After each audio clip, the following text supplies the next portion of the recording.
Welcome to a sit down with Shelley, where here we make it make sense. I'm glad you are here to join me on today, Wednesday, September the 17th, 2025. Now, today we're going to dive into a deep, necessary, but a truth story of being the villain in others' stories. Have you ever wondered why, no matter what you do, you turn out to be the victim or the villain in others people's stories? So, in a sense, are you the victim or are you the villain now pretending to be the victim? Because, see, we have that too, right? Where you're actually the villain, but because you want everyone on your side, you twist and you plot, right? For your convenience, because you don't want to take accountability. But that's what we're going to get into today. So, how do you recognize, how do you recognize when you're actually the villain or when you are the victim? That looks like when people don't want to take accountability. No matter what your intent is, no matter how loving you could be, no matter, where your heart is in doing whatever you may do for whomever you're doing it for. It could be family, friends, co-workers, associates, people you're just meeting, along the way. It doesn't matter the relationship itself, but it matters of the action within that relationship. So in this episode, we're just going to unpack what being a villain in someone else's story of them not taking accountability for their actions. So we did a poll. Let's see what some of the poll people wanted to get through. So the question was, have you ever been painted as the villain even though the other person wronged you?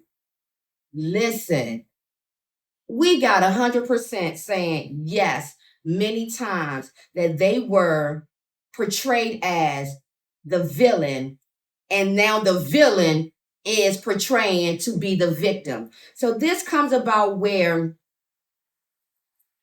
let's say, no matter what the situation is, you did something, you're planning something, you're organizing something, and you did it from your heart. You not want no accolade from it. You not want no recognition from it. However, it turns flip upside down. Now you're the villain. And when you look at the grand scheme of it, it's like, why am I the villain? What did I do? Because when you're placed in situations like this, you now second guessing yourself. You trying to figure out, and you like replaying. What did I do? What did I say that would have caused this type of reaction or this type of response? And you really wreck in your brain. And people don't understand that, one, when you are the sincere person or the person who is trying to do a good deed, do something from your heart, do something where there's no strings attached. You don't need no one to come back and be like, oh my God, you did this. No, it's not for that. It shouldn't be for that. Because sometimes some people have motives. They do things just to get recognized for doing that thing.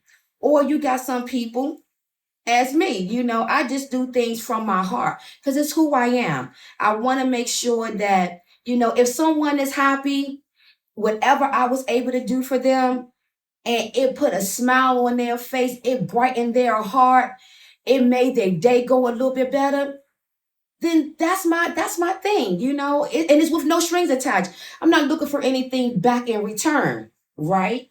That's how it should be. But when you have people who will just, for whatever reason, it can be their own trauma as how they see you, or whatever that thing you may be doing for them or whomever you're doing it for, now they want to flip the script and say, oh, okay, nah, I did this. But then that comes with lies. You have people who will conjure up a full story. As they say, they change the narrative, right? And it's hard because if they're changing your narrative or the narrative of the situation to make them come out looking like peaches and cream, it puts a stain on the person who actually did a good deed. It puts a stain on that person's integrity.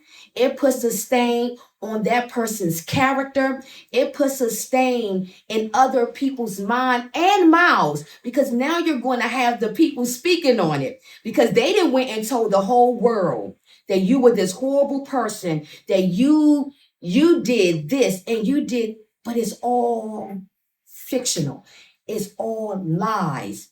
And then you have people, and this is what I call when you have people who just jump out there and start calling people, texting people, getting on social media and start bashing the person who actually did something good. People like that do that to get people on their side. Now they're playing the victim role, right?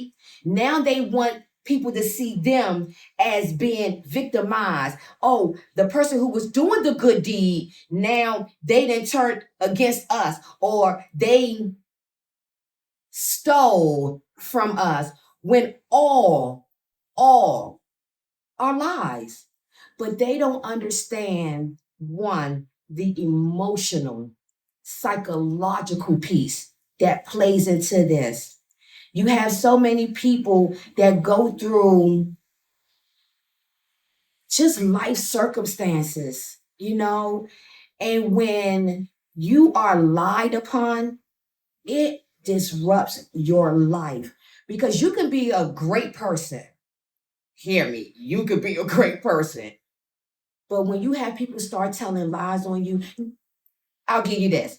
You will have some who know your character, know your integrity. Those are your true people that's in your corner, your true support team, your true, friends, as if you want to say that.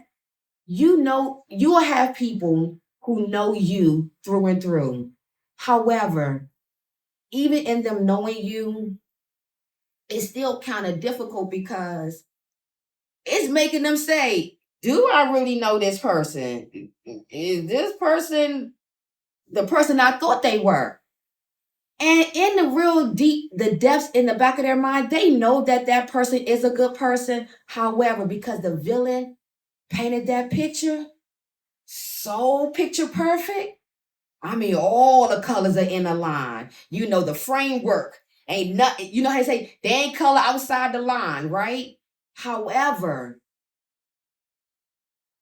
the person that did the good deed knows the truth. The person they did the good deed for knows the truth. But for whatever reason, it could be envy, it could be jealousy. And again, it can just be, we spoke on it last week, childhood traumas, right? Because people don't understand childhood traumas create those adulthood issues, but it doesn't just stop with whether it's identity or anything like that. It can go in planning a baby shower, planning a birthday party, planning an anniversary for your parents.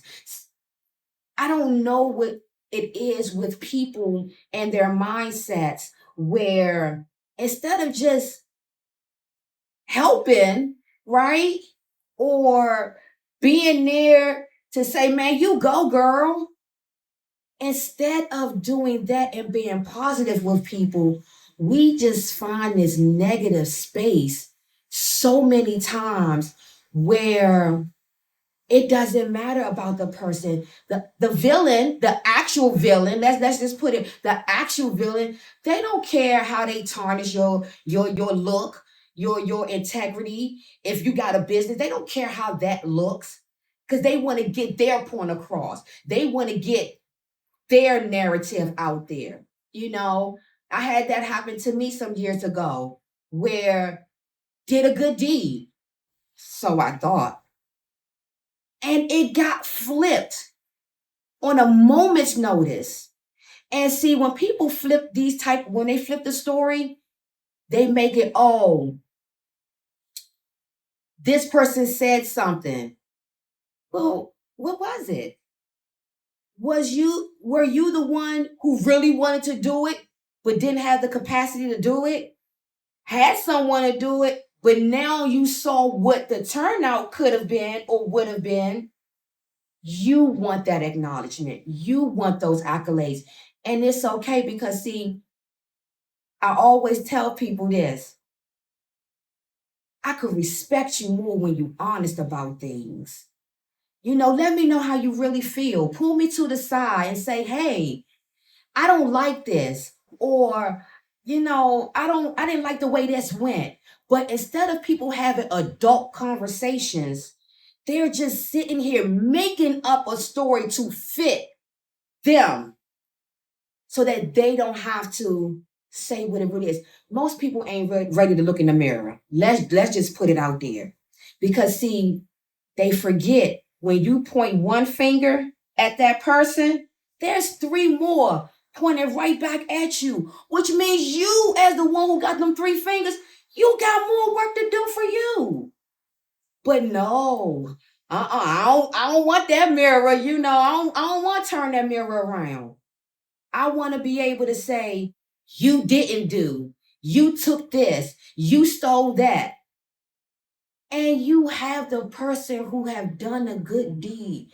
They got paperwork, as they say, evidence. They got they paper trail. They got all of that, right? And they got things to show what they did. But when you have that person who's not vindictive, who's not confrontational, who don't want to go tit for tat, as they say, Twitter fingers. People get on social media and they want to spill their whole entire life on there. But people, some, not all, are doing these things because they want to change the narrative to paint you, the actual victim, as the villain. Because if they catch the audience first, if they catch them, come on, y'all. If they catch them first, you ain't got to win and fight in this because they already got the narrative out there. The only way the narrative is going to change is for the ones who actually know you. But we're going to go ahead and keep on going. But we're going to we're going to go to another poll. Let's get to this poll right here. Let's see what they say. What the people say, y'all. All right. Do you think people play the victim more to avoid accountability or to gain sympathy and attention? Well, 64% of you all said avoid accountability. We knew that, ding, ding, ding, right? We knew that was going to happen. And then 36% of you all said to gain sympathy and attention. And for me, I think it goes hand in hand. It goes hand in hand because on one hand, they may want, the success of whatever someone else may have done. They may want the success of knowing, oh man, so and so did a good job. Oh man, you saw that? Man, she banged that thing out. She did that effortlessly. So you have people that wants to play the role, but they want the result, but they don't want to do the process. They want the end, but they don't want A through MNOP. But when they get the Z, oh yeah, that was me. I did that. Or let's just say something negative, right? You did a good deed. You did something out the kindness of your heart. Let's just say, okay, let's see. Let's just make an example of it. You go, someone struggling, maybe in your family, friend, doesn't matter who it is, but they may have called you and asked you, hey, I need some help with, a certain situation. Can you help me out? You do it from your heart, but then they get mad at you down the line, right? A little tiff happens, a disagreement, miscommunication. or they just flat out wrong again, the villain, right? Now they done told a whole story, flipped it. They didn't do it, you did it. So now they're lying on you, verbic, this lying on you, right? And now you got to figure out, do I defend this or do I let it go? In my situation, I tried to let it go. But it went for so long with social media being dragged. And I call it being dragged through the mud.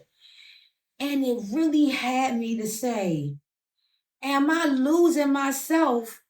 Because I know I didn't do it, but it got me thinking. I'm going replaying conversations. This is the psychological piece that we have an issue with, right? When things like this happen, you are literally second guessing who you are when you know who you are. But when people flip that narrative and they get it out there in the public eye, it can do real damage. And people don't understand the backlash that people with good hearts get from this. They wanna hold your feet to the fire because all you want is peace. Me, if I make you happy, I did my job for that day. I could be going through hell or high waters, but if I put a smile on your face, brighten your day, took the time just to say hello, right? Just making somebody's day. That's where my joy and my peace, in a sense, come from because I don't need to do anything for somebody to give me a pat on the back. A lot of people do things just to get acknowledged. A lot of people do things just to get their name out there. But are you putting your name out there for the right reasons? Are you being acknowledged for the right reason? Or is it a falsehood? Are you showing up with your representative? So at the end of the day, you have to know if you are really a villain or if you are a victim. And if you are truly the victim, what do you do when you then become their villain in their story? Okay, welcome back. Welcome back to a sit down with Shelley. Now, listen here. Okay, we're going to dive a little bit into some little different scenarios. Okay, so scenario one, workplace villain. Now, I'm quite sure we all have or had a workplace villain. The workplace villain is that one who is or who is not doing their job, showing up, looking like they're busy, but not doing nothing. Or that one who misses the deadlines when we're on that group project, right? Or we are coming together as a team and everybody has their intricate parts. It's almost like that school project, right? But everybody has their own intricate part on what they got to bring to this particular project. You'll have that one co-worker who just can't get right. No pun intended, but can't get it right.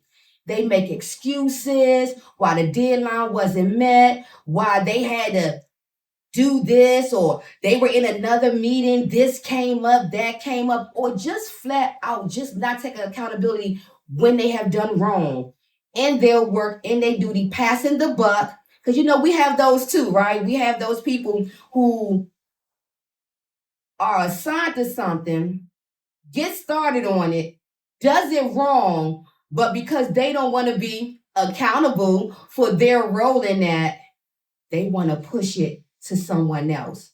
And it could have been that one who was actually doing all that work on that project, or the co-worker who sits around everybody, listen to conversations, talking about upper staff, but then they want to be the one to go tell upper staff.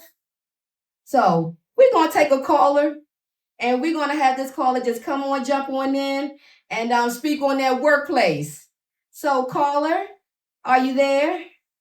Yes, I'm here. Okay, caller. So let's see. So we're talking about the workplace. So for you, have you ever been in a position? Have you ever been that one who wasn't doing their work and didn't take accountability, or was you the witness of someone not taking accountability and they try to pass the buck? So tell us.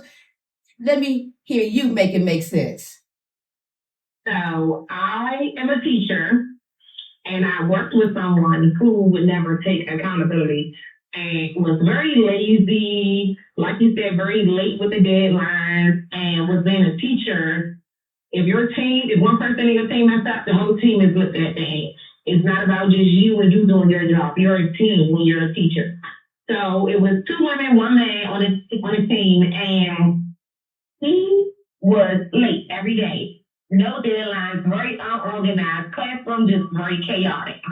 And then me, I'm opposite, and I'm very organized. My classroom is very structured. My kids, they know to get it together, get in line. And so our students would go to him for a certain subject and come to me for a certain subject. And when they would be with me, they would be fine. When they would go to him, it would be chaotic. And the administration started seeing that kids were chaotic in the hallways through transition. They were one way with one teacher, another way with one teacher, but they kept going on for so long with uncorrected behavior, they started acting up with me too. Now, they've been good with me all year. The one time they act up with me, I'm the one that's called out. And that always seems to happen. It always happens. I'm like, y'all didn't see them being chaotic with him all year? But the one time they chaotic with me, I get called out. So I'm the type of person, I'm not like technically a snitch at work. However, I will not take the fall for not a soul. I do not care. I'm not taking the blame for nobody. So I'm just like, I go to him like, you need to speak up. You either gonna take the blame and own up to it, or I'm gonna do what I have to do. Because teaching is a very serious job. These kids' lives are in our hands. Their education is in our hands. And you just around here dilly-dallying in the classroom with no structure. So when I got called to the office, he wanted to do what he had to do, so I did what I had to do. Sounds like a plan to me. Blame no more. And I wasn't taking the blame no more. As you should not. It goes to show you how you can do what you're supposed to do all the time, and then the one time something doesn't go right or you mess up, you have taken the blame or you have taken a fall for another coworker's mess up. And that's true. That's very true, because at some point, the accountability has to come in play. Well, caller, we thank you so much for calling in, and we hope that you call in again to the show, and we hope you have a great day, okay? Thank you for calling in to a Sit Down with Shelley. I will be calling in again with a Sit Down with Shelley. Thank you for having me. You are so welcome. Thank you for joining us. Listen, the workplace villain is a very true happening thing, and it happens everywhere. This caller, she's a teacher, and it baffles me how you're getting into certain positions as a teacher, and your job is to work together to help these kids. You're not doing this by yourself. And it's like, why drag your feet? Why miss your deadline? Because if you are actually doing the teamwork, you get the assignment done quicker. Everyone is not stressed out because everybody has their own intricate part in playing and bringing the project to life. But then, in her speaking on these children, now we all know this generation with these kids, they have to have consistent structure. So it's almost like parenting, right? You got let's just real quick use the co-parenting method, right? You got the child going with the mom. They with mom, and mom is on it because mom got to get them up in the morning, get them to school on time, pick them up on time, right? Then we got the other parent who is the fun parent. No structure, go to the playground, eating ice cream for breakfast, eating pizza for breakfast. But then when they get back to mom is having a harder time, right? Getting them back in order. So it goes back to what this teacher was saying. She got her class on lock. That's what it sounded like to me. But then you got this other teacher who probably don't even really want to be there. Cause we got that too. Teachers out there just for the check, but they not really out there to help these kids. And it made her class, her day, her structure all out of whack. Now she gotta go back to ground zero to get them back on track. So and it's a hard thing to do. And so workplace villains are here. They are operating, but we are so glad that caller made it make sense. All right, now we then went from the teacher, the workplace villain. Now we're gonna dive into relationships villains, right? We know what that looks like, right? You're in a relationship, things not going the way they're expected to go, the standard for where they should be going, or the words are not meeting up with the actions, how that's going, right? And you decide, I can't do this no more. I'm done with this. I'm tired of the lies. And the lies are consistent, but the words, hence lies, aren't meeting up with the physical action of what the lies say that they're supposed to be doing, right? So we got those relationship, villains out here. And it seems in relationships, for some reason, the person who's doing the wrong, again, changes the narrative. Now they are flipping it, on the person that they wrong. And we're gonna make it real simple. We speaking on cheating, right? Because that it happens. It happens more so than not, right? Not saying all people are cheaters, but we know that it happens a lot. And so you have now the cheater who have every excuse, every story, and they can't keep up with their lies. Because what happens, y'all? One lie told, you gotta remember the first one to tell the second one. You gotta remember the second one to turn the third one. By the time you didn't got to the fourth one, you didn't forgot 1 and 2, right? So that's how you end up getting caught. But for some reason, the cheater, villain, they the one who want to flip the script. They want to put it all on you. Now they want to call your relatives, y'all got a friend group, y'all share one. Now they want to plug into all the friends and make you look like the bad guy. When all they had to do was just say, I wasn't ready. I don't want this no more. Because how many times, y'all, we say in relationship, just tell me the truth. No one got to be the villain. Just tell me the truth, right? So guess what, you guys? We got another caller that's calling in. Miss Jocelyn. We're going to get her plug on this. Okay, guys, we got a second caller coming in. We got Miss Jocelyn. And Miss Jocelyn is going to speak on this relationship villain. So, Jocelyn, I have a question for you. Yes. Have you ever been in a relationship where you were the one that was hurt? However, the person who hurt you flipped the script. So I want you to make it make sense. Yes. Literally, I just left a relationship where it feels as if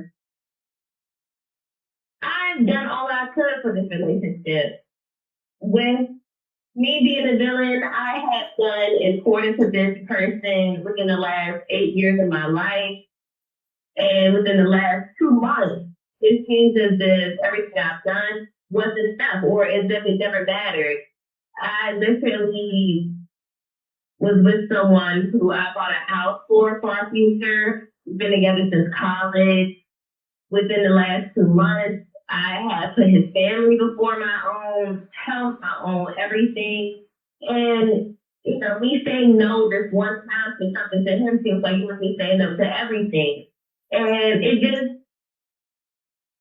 he flipped it on me. So now that when I said no to something, for the first time, it seems like with him, it was like I said no to everything. So I'm battling with me trying to figure out how do I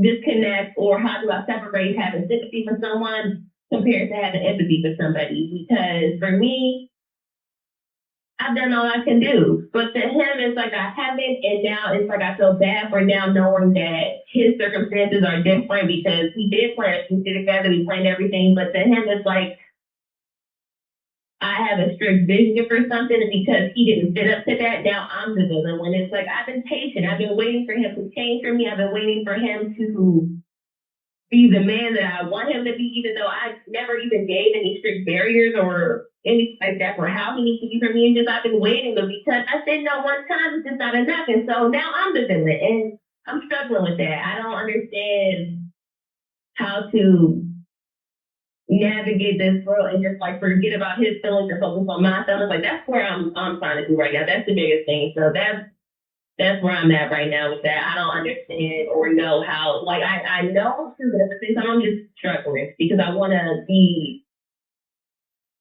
that girl, but at the same time I don't know. Like that's where I'm at right now with being in the middle of this song story. Like I've been with this man for so long, but just having to put myself first now and not focus on how he feels and how it's going to affect him and just focus on how it's going to make me better. That's where I'm at right now, but it's hard. I'm trying, Shelley. Well, what I would say to you is you are that girl. Don't ever doubt you being that girl because you are that girl. And you said something that is key. You're struggling with trying to figure out, do you focus on him or you? Well, we're going to all tell you focus on you. Because if you've done all that you can do, it's no sense of you holding someone else's cross. Carry your own cross. Let him carry his. Because at the end of the day, as we spoke on it earlier in the show, where, people words are not meeting up with their actions. And sometimes you got to put you first. And that's called self-care. Yeah. Do your self-care. And so it's so easy to say that. It's just hard, Shelley. So go ahead. Sorry, go ahead. No. I want you to go ahead and finish. You said it's hard. Why do you think it's hard? Only because it's like I understand where I know I'm gonna be good, and I just know that he won't be. Even though I feel like I know he'll be good, but it's just for me. It's like I know I introduced him to this lifestyle where it's like, yeah, we had a future, we had this and that, but his behavior definitely did shape my perspective of looking at him and looking at our future together. And so it's like that's a hard no for me right now. It's like I bought this house, I bought all of this for our future, and now after he acted towards me, which I never thought he would really do towards me, but I've seen him do it towards other people. It's like, dang. And I can't trust that. I cannot no longer just like brush anything else to the side because of how you just acted. Like it's scary. I don't want that towards me. So I hear that. Yeah, I gotta put myself first down this and I can't keep trying to spare people's feelings. I don't know. And it's quite all right that you don't know. Just take some time for yourself, do some self work, because once you start doing some self work, you're going to see and learn more about yourself and things that you're willing to accept and things that you're not willing to accept, and you'll be able to see that on the front end as opposed to waiting sadly to say 8 years, but then you can see some changes. But we thank you definitely, Jocelyn, for calling in. Do not be a stranger. You are now part of the Sit Down with Shelley family, and it's going to work out for you. Just continue to do your work. And again, we thank you for calling in, okay? Thank you, Shelley. Yes. Have a good one. So listen, guys, you heard what she said, right? How many times have you told or done and your actions was that yes? You heard her say, she said yes so many times, did so many things, but this one time you say no and you have become the worst person in the world. And I've learned, over time that no is an answer. The same way yes is an answer, no is an answer, but I don't understand. I've never been able to wrap my head around how people can take, But the first time they're not able to take, they're the victim, you're the villain, you're this worst person in the world. But if I wasn't there to give you the yes, why can't you provide your own yes? What are you doing to create your own yes? What are you saying to put things in position to receive a yes? This world is built of givers and takers, and the takers of the world, I believe, are our villains of the world. So you got people who don't want to take accountability in the workplace. You got people who don't want to take accountability in their relationships. And the person who is just giving their all to make something better ends up being the victim turned villain. And it doesn't make sense. It just doesn't, but we're going to make it make sense. But it really doesn't make sense. When people put these type of stipulations on your yes. Your yes supposed to come when they want it, how they saw it coming. But the minute you say, no, I can't do it. You know what? I'm so sorry. And how about this? How about this one? Where you had an initial yes, right? The initial yes, but then maybe something happened. Life, right? A circumstance happened, an emergency happened. Now your yes then turned to no, and you are still painted as the worst person in the world. And it baffles me with people's thought process. But guess what? We got another caller coming in. Hold on. Okay, now, y'all. We have another caller. We have Sade, but we're going to speak on family friendship, right? Type villains, right? So, we have those family ships, friendships where, no matter what type of relationship you all have that you have with family or friends, for some reason, family just have a hard time taking accountability. Let's just be real with it. And especially if they have wronged persons, they don't they just flip the script. They flip the narrative. They become the victim. They want to take the light off of them and being the villain and make the victim put that spotlight on their heads and say, like, yeah, I didn't do this. I didn't do that. I didn't say this. I didn't say that.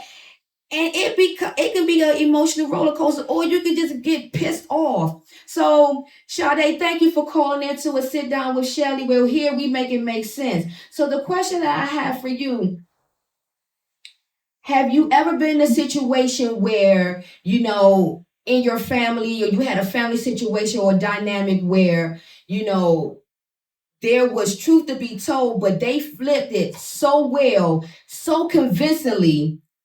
They flipped the whole narrative to make you out to be the villain because they didn't want to take accountability for whatever actions or role they played in them being that villain. So have you ever experienced, that type of family dynamic? Yeah, well, Shelley, I'm actually going through that now with this ancestry DNA with allegedly my mom, or whatever the case may be.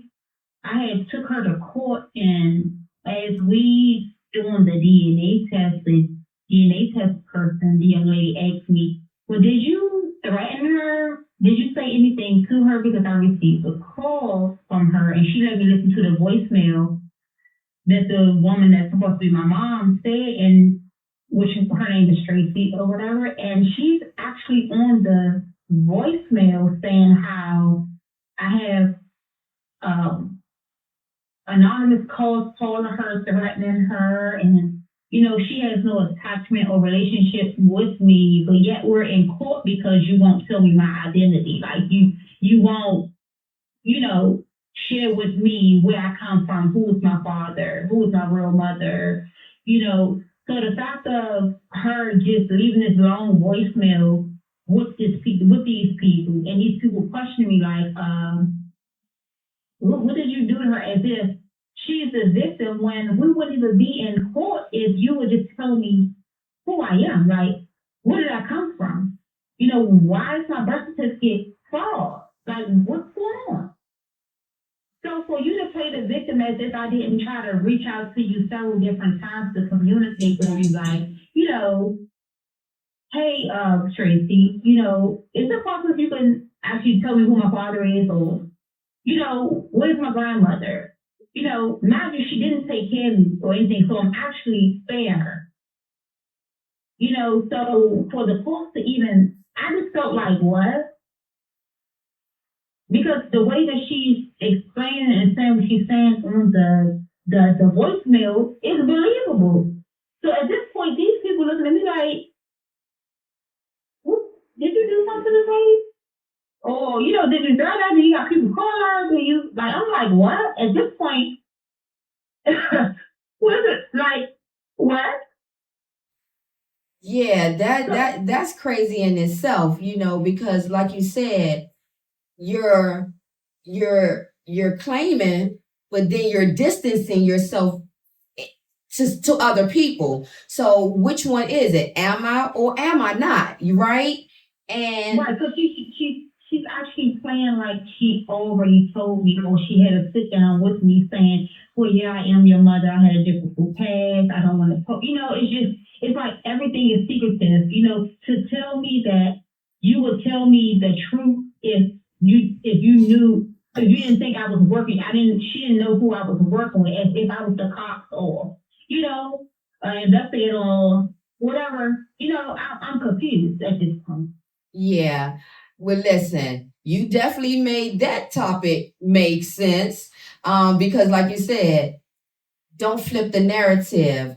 And so, I know that, you are, you're calling in, and we thank you so much, for coming on and sharing, your spiel and and your viewpoint on that. And we're hoping that you'll be a continued, caller, continue support us, continue guest.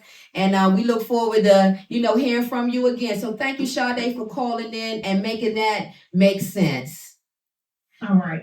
Thank you. You're welcome. Have a good one. And so, yeah, guys, listen, at the end of the day, it's a great possibility that right now, currently, you are the villain in someone's story. And guess what? It's okay. Be the villain in other people's story, because at the end of the day, you damned if you do and you're damned if you don't. So keep doing you, be damned, and be the villain. Because as long as you know that whatever it is you did or said, you did it from your heart with no malice, no ill intent, and they choose to spin that, that's a them problem, not a you problem. So thank you for sitting down with me. Thank you for pulling up a chair and a sit down with Shelley. We're here, we make it make sense. And you already know, we want you to like, share, subscribe on YouTube. Hit that bell notification so you don't miss out, right? And we're here at a sit down with Shelley, making it make sense.